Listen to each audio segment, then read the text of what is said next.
Hey, what's up, everyone? I am here with a very, very quick video today.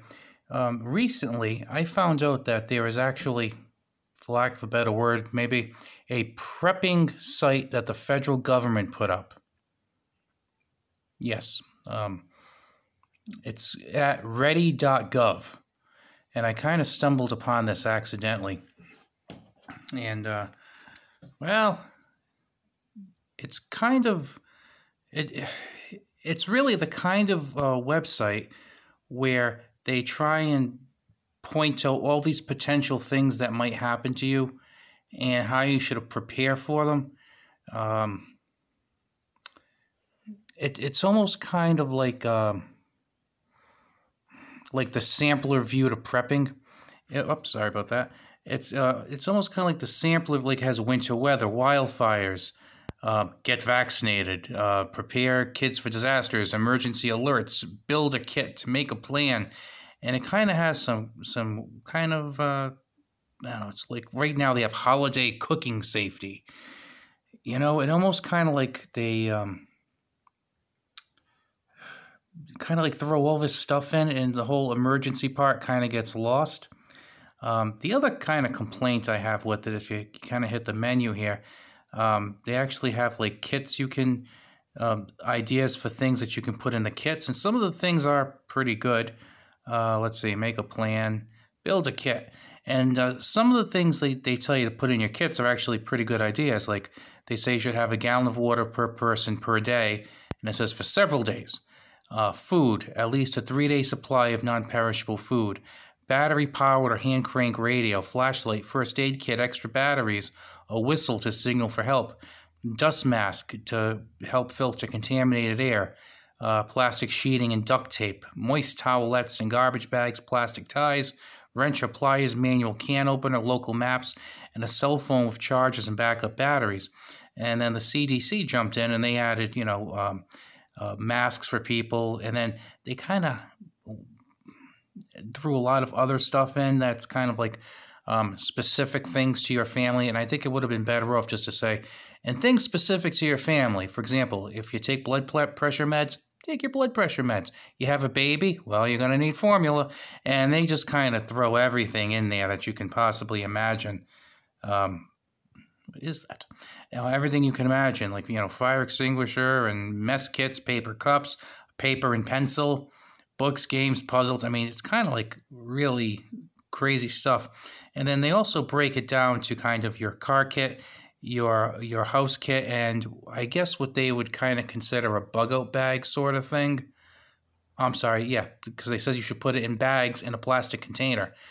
Now, for the preppers there amongst us, I couldn't put things that I consider preps in a duffel bag. See, basically what they're saying is you're going to prepare for these things, and all the things you use to prepare for the disastrous event are going to fit in a box or two. I think that's kind of, it's better than nothing, but it's still kind of on the edge of nothing. Like with food, we'll have food for several days. Okay, like 7, 8. Well, in a long, drawn-out scenario, that's not going to get you very far. Same thing with batteries. Okay, well, I have an extra pack of 4 AA batteries. Well, good luck with that. You have 4 AA batteries. How far is that going to get you? Maybe you have a battery pack that's like 5,000 milliamp hours. Again, how far is that going to get you? I think it would be better to kind of stress to people that it needs to be kind of a lifestyle, that you should be independent. You should be in charge of your safety and your preparedness and your health and your family's well-being. Of course, that runs counter to a lot of the people who are in the government who think that, the government's going to be there to help you. So I can understand them. It probably never even occurred to them. They probably think they're doing great by telling people, hey, have a few days worth of food. No, maybe in your bug-out bag, throw a few days worth of food's good. Maybe in your car, a few days worth of food is good. But if you're talking about being prepared at home in a situation where you would bug in, 3 days is nothing. Now, if you're just starting out, and you're picking a can, a can here and a can there, and you're up to 3 days, I commend you. It's a good start. I'm glad. But that shouldn't be the end game. The way this is talking is like, yeah, we'll have enough for just a few people. Like with me, for example, I have several cases of water. There's only a few people in my house. I have several cases of water. I run on a well. If the well pump were to, if I were to run out of energy, well, I have a generator so I can keep the well pump going to get water from the well. I have methods of filtering water, and if need be, I have a stream at the back of the property. So I'm kind of set with water. So whereas you're telling some people, keep 1 gallon per day per person, they might have, 3 people, they might have 9 gallons of water. I'm like, I'm all set now because I have enough water for 3 days. No, it's not really that great, to be honest with you. And like I said, this isn't just something for people who are financially comfortable. Go into the market. You're buying 11 canned goods, buy a 12th. A lot of times you can get something for 30 or 40 cents, whether it be a can of beans, a can of corn. Doesn't have to be Green Giant or Del Monte. It can be just the Great Value brand. They're pretty good. I eat them. Same thing with water. You don't have to spend $6 on a 35 pack of water. You can go to Dollar Tree and they have their bottled water. It's $1 for, I think it's about maybe 6 bottles or 8 bottles for $1. Fantastic start. Keep it up. No matter how low your income is or how little space you have, you can always be prepared and do a little bit. And I think that if you find that a lot of people have some waste in their budgets, me included, a lot of people have waste in their budgets. And they need to realize this is a priority. And I think one of the problems is people don't put preparedness as a priority in their life, and that's really the issue. And even beyond that, I don't think that people see the fact that being prepared with food, with batteries, stored energy, generators, paper goods, blankets, and a million other things, I don't think they see it as a luxury. I got to be honest with you. I almost would say it's luxurious. It's fantastic because you know what? Like last night, my wife has this little lamp that she uses to help her when she's doing jewelry creation. She ran out of batteries. I didn't have to think. Like when I was a kid, I would have been, I wonder if we have any AA batteries. And then I would have asked my mom, do we have any AA batteries? I don't have to ask that because I know we have a ton of AA batteries. Now, I'm not saying I got a 300 Energizer batteries. A lot of them are cheaper batteries, but in a pinch, they do what they need to do. I have them. I just know they're there. Same thing with candles.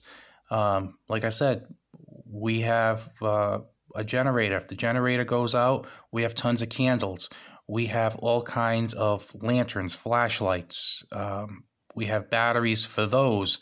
I have the Ryobi tools with Ryobi batteries all charged up. I have flashlights for that. I have lanterns. I have spotlights. I have all kinds of crap. We won't be dark. You know what I mean? And a lot of people just don't think like that. And then the government kind of reinforces this. Now, I think the idea of putting up a Ready.gov website is a good thing. But it really tells you about like the bare minimum, and then it dilutes it with other stuff like safe holiday cooking. Okay, that doesn't really fit in with like emergency preparedness to me. I almost wish it was kind of enforced. I shouldn't say enforced, it's a bad choice of words, but I wish it were presented almost as a good way of living your life. Like I was talking to someone recently, and they were telling me about their ex-wife.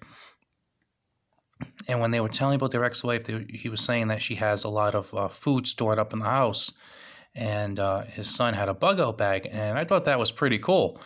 He said, I saw, really, she's like into all that, and he said, yeah, she has tons of stuff. He said her church encourages them to do that, and I said, is she a Mormon? No, I am no theologian. But he goes, yeah, she's a Mormon. And I got to tell you, I think that's awesome. I didn't know that till the last couple of years that the Mormon religion puts such an emphasis on preparedness. I think it's awesome. I think it's a great thing, and I think that that more people should do something like that. So, like I said, I'm just kind of rambling on about preparedness. I could talk all night about prepping and preparedness and taking responsibility for your own well-being. But what I want you to do is, if you get a chance, check out Ready.gov. Um, if you're listening to me right now and this video piqued your interest, you probably already have everything they suggest you have. You probably have it in duplicate, triplicate, and quadruplicate. You know, 2 is 1, 1 is none, which is another thing that they don't really add to that list, is that you should also kind of double things. It's really kind of crazy, but like I said, I'll let you read it because I found it interesting. I didn't know it existed before.